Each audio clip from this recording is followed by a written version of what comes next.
Communiqué final de la réunion du Conseil exécutif du Rassemblement pour la Patrie et la Modernité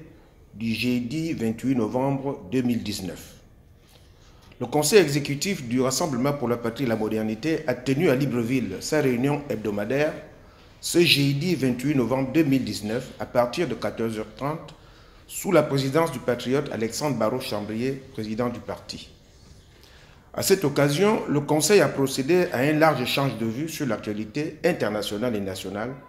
ainsi que sur les questions relatives à la vie du parti. S'agissant de l'actualité internationale,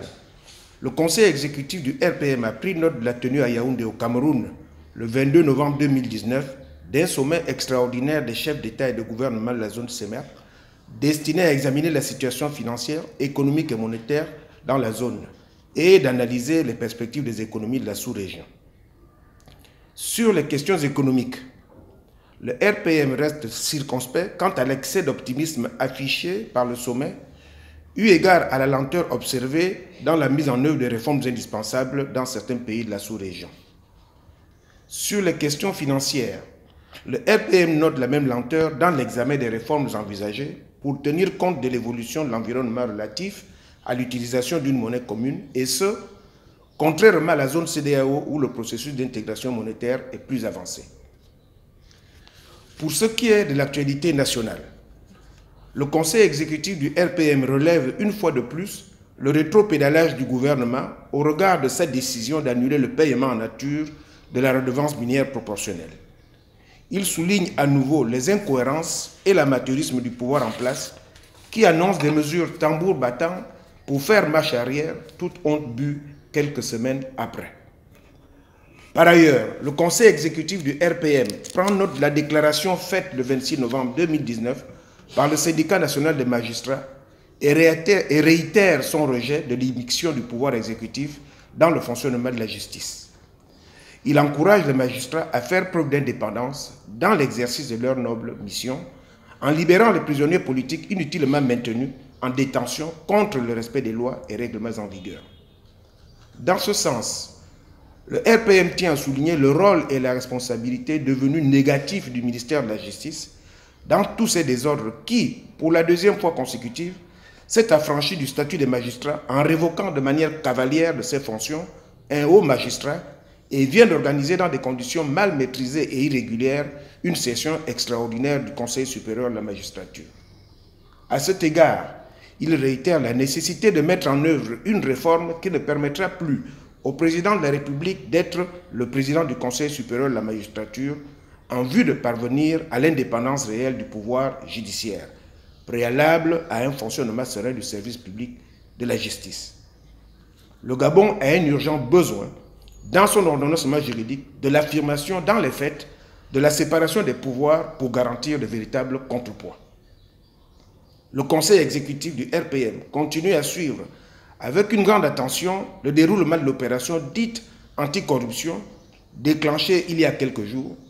et s'étonne que certains découvrent maintenant l'existence d'un vaste réseau de détournement et de blanchiment de deniers publics ainsi que d'enrichissement illicite.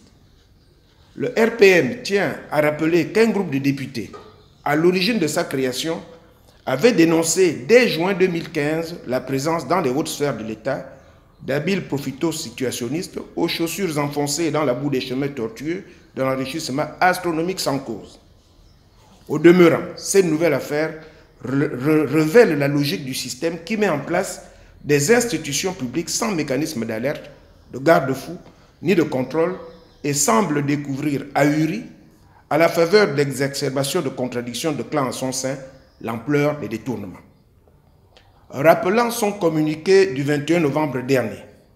le Conseil exécutif du RPM exige, tout en appelant au respect des procédures judiciaires et des droits humains, que les investigations en cours concernent aussi bien ceux qui s'en sont rendus coupables, les commanditaires tapis dans l'ombre, que ceux qui en ont bénéficié, notamment à l'occasion des dernières élections législatives et locales où d'énormes sommes d'argent dont on devine la provenance, ont circulé au vu et au su de tout le monde. Il apparaît en conséquence indispensable, si l'on veut moraliser la vie politique, de se pencher sur la question du financement des campagnes électorales. En outre,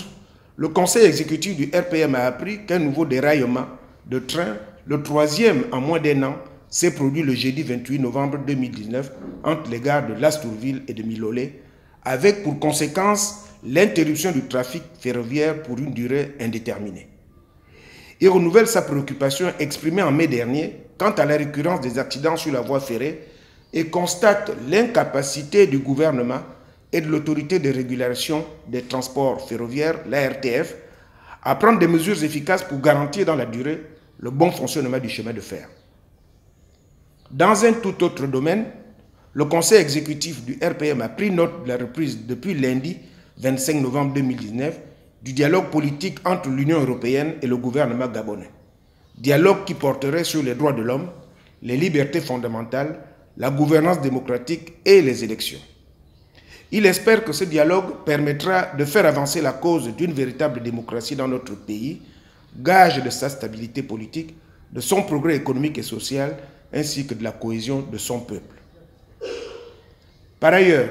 le conseil exécutif du RPM exprime sa solidarité avec les populations sinistrées du Haut-Ogooué, de l'Angounié, du Moyen-Ogooué et de l'Ogooué maritime suite aux inondations provoquées par les pluies diluviennes qui s'abattent dans ces provinces et constate que le gouvernement tarde à prendre à court terme les mesures permettant de soulager leurs souffrances et à moyen et à long terme des mesures permettant de limiter l'impact des phénomènes naturels à l'origine de ces situations catastrophiques. Enfin, concernant l'avis du parti, le conseil exécutif a pris note du rapport du secrétariat exécutif sur le programme d'implantation des structures du parti ainsi que sur d'autres sujets d'intérêt majeur et donné aux responsables concernés les instructions appropriées en vue de leur mise en œuvre. Faites à Libreville le 28 novembre 2019.